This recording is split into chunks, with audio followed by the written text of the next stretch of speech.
Hey, everybody. I'm so excited for this episode of the People of Packaging podcast because I have author, entrepreneur, uh, a generally incredible human being, somebody who's given his life to helping out people across the world.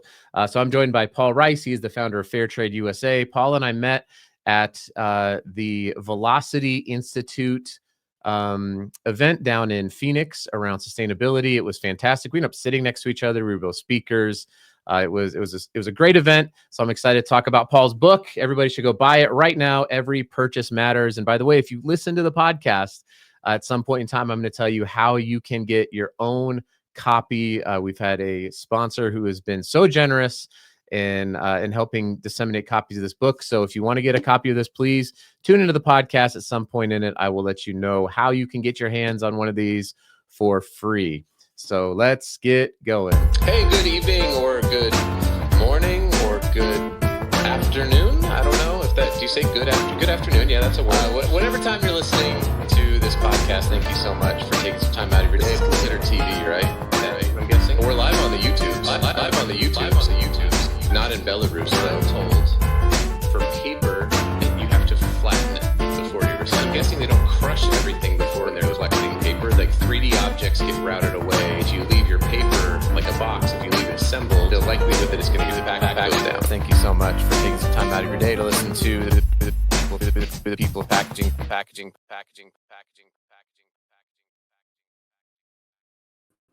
Paul, what's going on, my brother? Hey, Adam. So good to see you again, man. Man, this has got to be your 70th interview. I can't imagine what it's like to release a book. But I'm so grateful that you are going to take some time out today to talk about the important work that you're doing. And it's great to see you again. It was a blast getting to know you a little bit down at the Velocity Institute. Same. You know, and it is the 70th interview I've had this week. But I get to talk about my favorite subject, right? Fair trade, and how you and I can change the world with something as simple as a banana or a cup of coffee. So here we go. Oh my gosh. So for those of you who don't, excuse me, for those of you who don't know, what fair trade certification is. First of all, you're listening to a podcast about packaging and you don't know what fair trade certification is. Look for it on the packaging. But Paul, why don't you do just a quick overview of, as quick as you can, on I don't want to say the history of fair trade, but what is it and what really led you into it? I know there's a ton of content in this book on it. We couldn't cover the entire history of it, but a chat GPT summary. All right, well, here it is. You know, and I like to talk in threes, so I'm going to answer that question with three things. First of all, fair trade is a philosophy. It was created as a motto 60, 70 years ago by people who are trying to fight third world poverty and who wanted to figure out, the best way to lift farmers and workers around the world in Africa and Asia, Latin America, lift them out of poverty. And what they came to was that business could be a more powerful force for change than aid or, charity or, government programs. And so the slogan was trade, not aid. Trade, not aid. Which I dare say is more relevant than ever right now during these times when the U.S. government is trade, not aid. You can tell where I read to after I got my book last night. Yeah, I see you.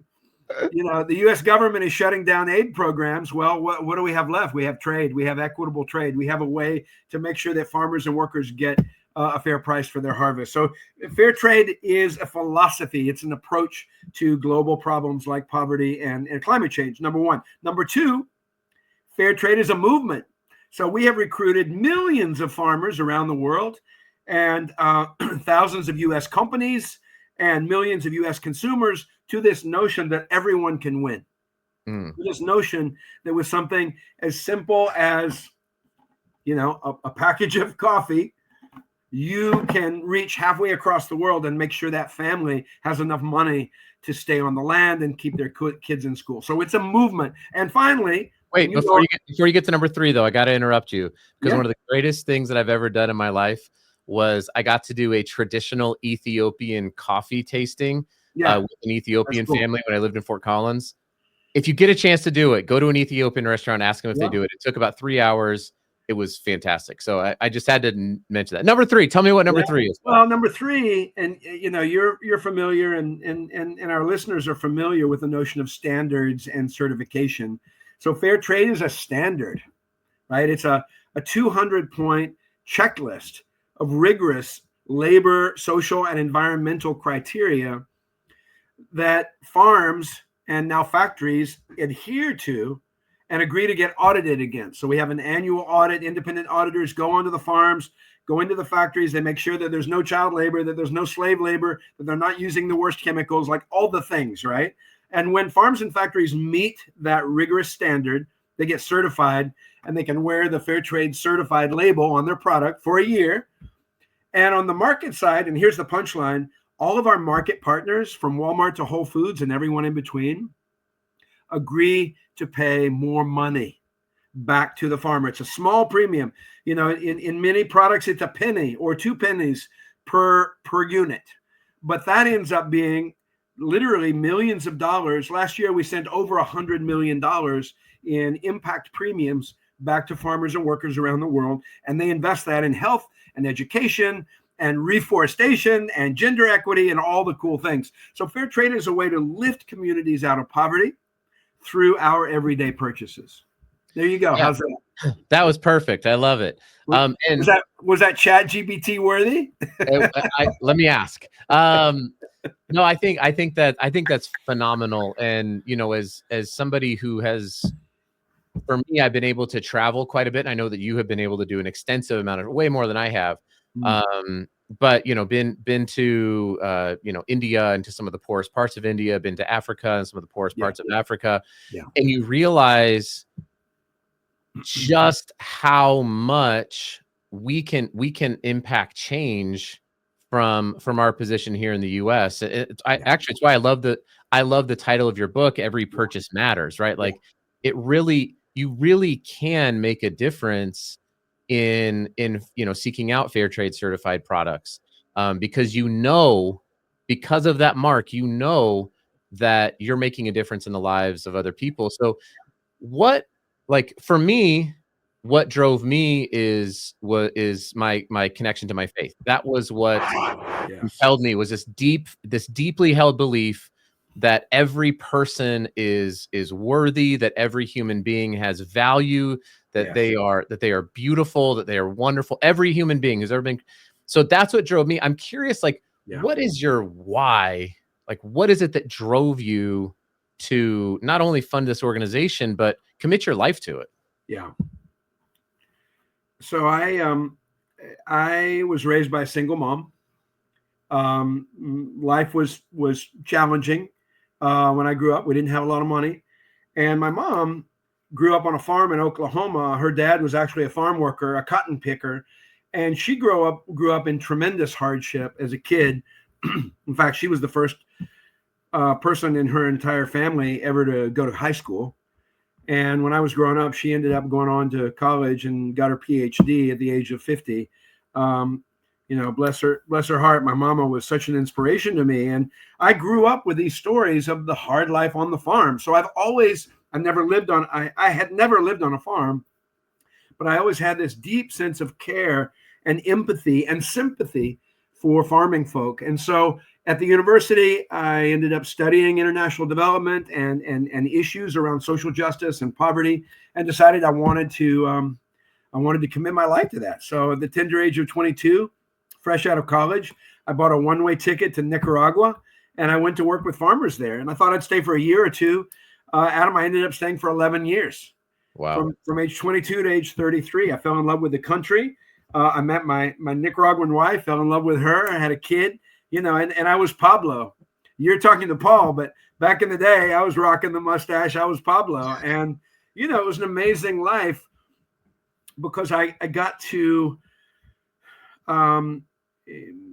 experience the challenges and the hope and the pride of farmers firsthand. And so, it was through that journey that I,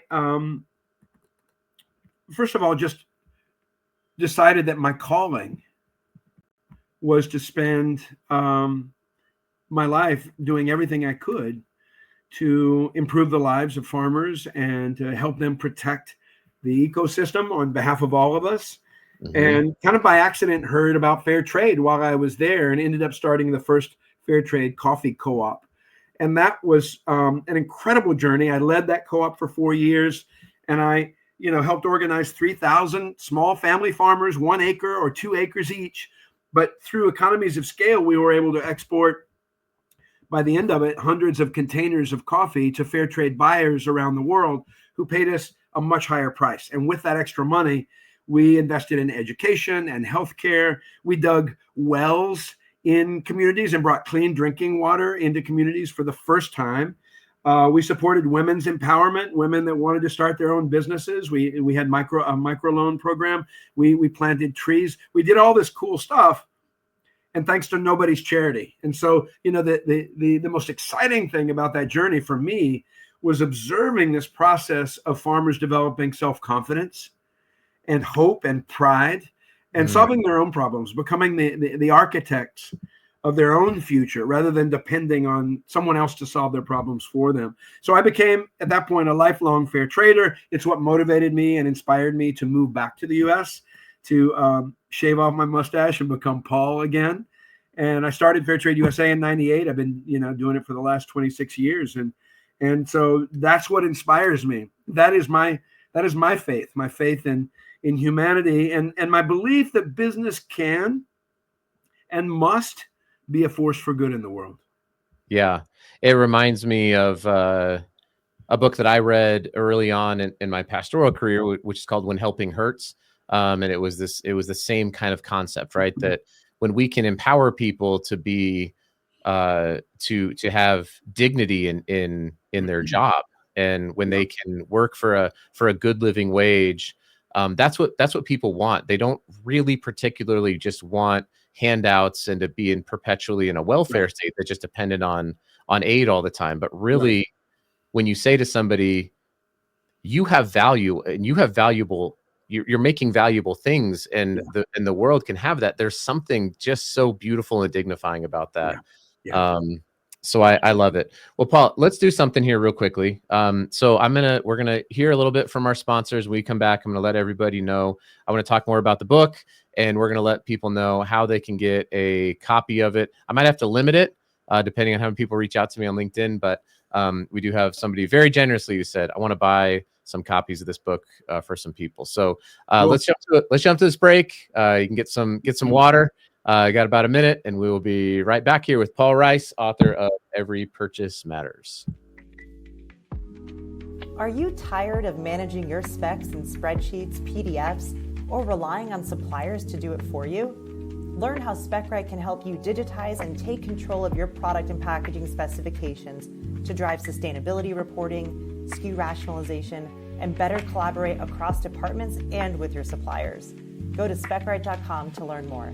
Have you ever wondered, how do I reduce my carbon footprint? Should I focus on recycled content or reducing weight first? Which design strategies are the most effective for my products? Triac offers multiple solutions for lifecycle assessment, goals management, reporting, EPR fees, and more. Visit triac.com to connect with our team and register for a free 10-day trial of Eco Impact Compass to get started today.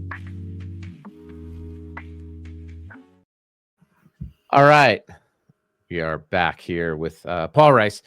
So hey, listen, if you're listening, send me a DM, and what I need for you to do is I need for you to shout out actually, let's do this, not a DM. I want you to go on LinkedIn, and I want you to tag me, and I want you to shout out your favorite fair trade certified product. So do that on LinkedIn. Create a post, put on LinkedIn, tag me on there. I want you to shout out your favorite fair trade certified product on LinkedIn, and then I'll shoot you a message. I'll get your address. I'll make sure that you get a copy of Every Purchase Matters. Does that sound like a fun way to get this done, Paul? I love it. Right. What's your favorite fair trade certified product? Let's see. I'm gonna go with. I drink a lot of coffee. Yeah. And I'm trying to think of the specific brand. I do love I mean, I know it's a bit of a cop out. I do love the Trader Joe's coffee. I want to say there's some Whole Foods coffee as well. Yeah. And you know what what's interesting about coffee and coffee packaging Mhm. is like there's a lot of complexities around how to package coffee Yeah. sustainably. There's a lot of conversations around it, whether because you need such good barrier properties to keep coffee fresh. Right. It doesn't help us if we're chucking coffee out into the landfills or Right. sending it to. So I've done a lot of work on like coffee packaging, and I remember one time I saw a bag that said this bag is 35% compostable, and I'm like, nope, it's 0% compostable. It's just made out of 35% paper. So sometimes, speaking of certifications, like we got to be able to, in my industry, we walk through this stuff a lot where it's like, that's why I love like How to Recycle, because they actually dig in. They put a very clear label on their product, and they certify that it can be recycled, or they need to check locally, or sometimes it just says throw in the trash. And that's actually a good thing to know for a lot of people. Yeah. So yeah, do you can't pick a favorite. That's like asking me who's the favorite of my 5 kids. Depending on the day, I'll give you Yes, exactly. Depending on the day, there is an answer. You're like, let me tell you who pays their bills on time. No, that's yeah. So make sure you do that, please. If you're listening right now, please go and shout out your favorite fair trade certified product, and then tag me on it. We'll make sure you get a copy of this book. So Paul, you're running this organization, which I'm sure is growing. It's grown by leaps and bounds. When did you start it? You said 98. 1998. I was starting my senior year of high school then in 1998. And so I've been able to kind of grow along with as an adult. 99, yo. That's me. I still got my letter jacket. You want to go put it on? So you're running this organization. Like, what on earth prompted you to say, I got to write a book? Because that sounds daunting to me. To sit down and write a book sounds like I just don't know that I have that in me. Like, what prompted that in you? Oh, I love this question. I felt like after, more than 25 years of building this movement, that we had a story to tell. You definitely do. And, that we'd kind of earned the right to tell that story. And so I wrote the book with 2 audiences in mind, and you'll appreciate this. One is the business audience, people like your listeners, the listeners of this podcast, who are trying to figure out how to bring sustainability into their businesses. And you focus on packaging and the sustainability of packaging. So that in the past, business people often had a trade-off mentality, right? Yes. Either you could make the business profitable and optimize for profits, or you could make it sustainable, but you couldn't do both, right? Or there was a trade-off there. To the extent that you leaned into sustainability, that was going to hurt your margins, going to hurt your business. That mentality of the past is giving way to a new version of capitalism that I call conscious capitalism. And it's being led by business leaders around, the country, around the world, in all sectors, that are reimagining the role of sustainability and seeing it not as a cost, but as an enabler of business success, and are finding ways to bring sustainability and profit together in a way that helps the planet, helps people, and helps the firm. And so we're very much in this book speaking to that audience, right, of business people who've heard about ethical sourcing, or maybe who, have seen an expose of child labor in the chocolate industry, or deplorable labor conditions in Mexican tomato industry. And so they want to know, how can we make our supply chain more sustainable? How can we make our supply chain more ethical? And so fair trade has been kind of like a learning lab now for 26 years, experimenting with different products and different initiatives. And this book is the untold story of the Fair Trade Learning Lab, both the things that worked, but also our colossal failures, and the lessons learned from that. So my goal with the business audience, is to illuminate the path for it who's being thoughtful, fair trade or otherwise, right? Who's being thoughtful about the supply chain. And I dare say since COVID, everyone is worried about the supply chain and wondering how they can future-proof their supply chain and avoid reputational scandal and secure those suppliers. And fair trade has generated a lot of really juicy lessons for that audience. The other audience is the general consumer. You know, we have 67% consumer awareness of that fair trade certified label, right? 67% of American adults, like 150 million people, say they've seen the label, and yet not everyone knows exactly what it means, or labels in general. Should I believe the label? Should I not believe the labels? What's the impact? Does this really make a difference? And so the book is also written for that audience, the general audience, who may be skeptical or just curious. And we talk about not only fair trade, but other expressions of ethical sourcing. And, punchline is, are you kidding me? Of course it makes a difference in the lives of so many people. I mean, last year alone, we generated over $100 million, right? So pennies at a time, pennies per unit, $100 million that flowed back into communities in 70 countries around the world, from Africa to Asia, Latin America, and here in the US. And the farmers get to manage that money themselves, right? They get to decide if they spend it on health or education or other things. So it's an empowerment model at the end of the day. And what I love about it is we're harnessing the power of companies and consumers to enable a journey of sustainability in communities around the world. And, I've spoken at length about the topic of sustainability, which is there's a big component of sustainability that is literally the definition. Are you able to sustain? Yeah. And when a business takes the mindset of we need to cut costs and buy the cheapest we can, that has short-term margin gain, but long-term instability, because there's no resolve in the supply chain. Everybody is just everyone's trying to eat each other up, right? It's I think that we're seeing, and I hope that we've seen since COVID, that model is bound to break. It's just bound to break. Whereas when you have a supply chain, and certainly I deal with supply chain a lot because of packaging, but when you have a supply chain where every actor in the supply chain is taken care of, is able to make money, is able to reinvest back in the things that they are making, then when times make it a little tough, and we're certainly, as of this interview, in a very interesting flux of international supply chain relationships being difficult. Yes. You have sowed the seeds of goodness into your supply chain, such that now you can say, okay, we need to all come together and figure out some stuff, rather than blaming and firing and moving. Right. So there's something more than, the marketability of a certification. There's actually a risk, a de-risking of your business that happens, and an ability to invest long-term. And if you look at the companies you talk about, I love the story at the beginning.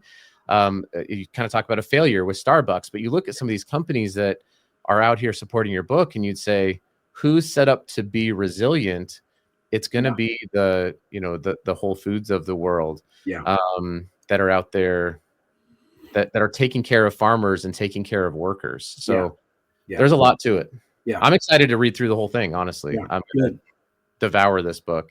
It's going to be great. Well, Paul, I guess my last question here, and I knew after we met at the meeting that this interview would go by so fast and we could probably talk for hours. My last question is, if you could leave, let's say somebody doesn't have time, they can't read the book, right? Like, all they have is this interview, and this is all they know about fair trade and about Paul Rice. Like, if you had one big idea that you would love to leave somebody with, or it could be a couple, I don't know, what would that big idea be? So I have an answer for business listeners and an answer for consumer listeners. I would expect I was expecting 3, but that's no, I'm just kidding. That's perfect.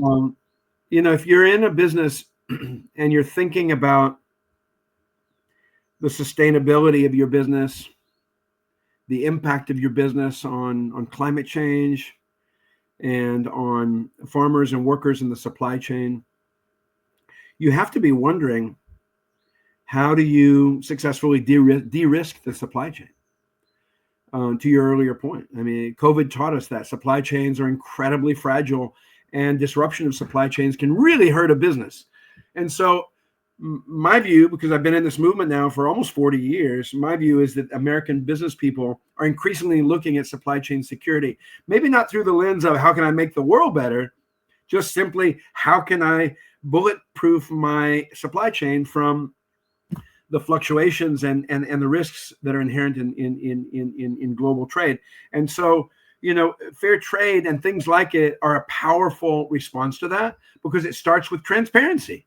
Right. Knowing who the farmer is, knowing who the worker is, and ensuring, because normally trickle down economics don't work. But with fair trade and other things like it, we're ensuring that the high price that you pay, for a $4 latte is going to get back to the farmer so that farmer can stay in business, which is what the coffee company needs. They need those high quality farmers to stay in business and be able to continue producing every year. So my message to the business audience is, there are so many ways to strengthen supply chains in a way that create value for the business, simply through fair trade and things like it that bring greater traceability, greater transparency, and that address the needs of farmers and workers around the world. So it can be done, right? That we can overcome trade-off mentality. We can create businesses that embrace people, planet, and profit. Okay, that's the first message. The second message is for a general consumer.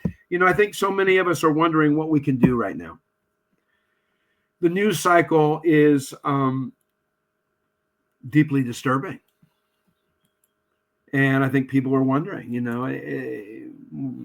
they feel powerless. Many people feel powerless and they don't know what they can do.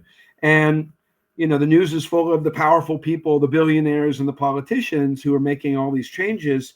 And I've met a lot of people who are just asking, what can I do in the face of those powerful people? And my belief is that we are powerful. Each of us as individuals, we are powerful and have the ability to change the world through the purchases that we make. That's why I call my book Every Purchase Matters, because when you go to the store, you have a chance to vote for a product that does no good for the world versus a product that, is organic or fair trade or forest stewardship certified or fair trade certified, and that has measurable, verified benefit for the planet and for people. And so, if we think of our purchasing decisions as ways to vote for a better world in small ways, but companies are listening. So the more sustainable products we buy, the more companies will meet that demand. And we are in a rising tide of sustainability. As hard as it is to feel hopeful right now, the data is very clear. Consumers are asking for more sustainable products. They're rewarding companies that offer them.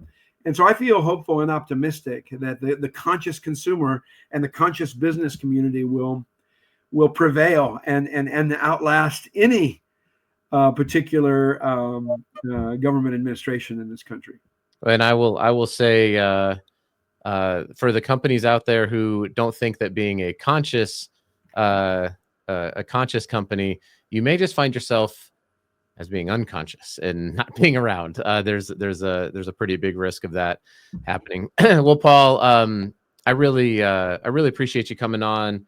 Like I said, everybody go. What's the best way for people to purchase your book? Is there a preferred method? Sometimes it's like, if you go to my website, or if you're just like, I just want the book to get out there, so go buy it wherever you can find it. You can check out my website. My website is paulrice.org because I'm a nonprofit boy. You can get it on Amazon. You can get it on Bookshop. Anywhere and everywhere where books are sold, you can find this book right now. And by the way, the book was just launched on April 8th, and we're already the #1 new release in sustainable business on Amazon. That's amazing. Yeah. Huge congratulations. I'm stoked. I'm going to make sure this podcast gets out today so that you can keep up the momentum, and we can keep everything going. I'm so grateful that you're part of our sustainable packaging community, the sustainability community.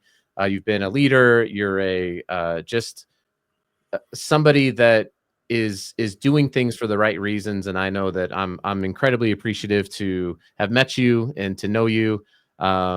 And Thank so you, brother. thanks for coming on, and I'm excited to get through the book. Like I said, I wish I could told you that I Thank you. got through it all last night, but Thank you, I did Adam. not. I appreciate you, brother. Thank you so much. I appreciate you.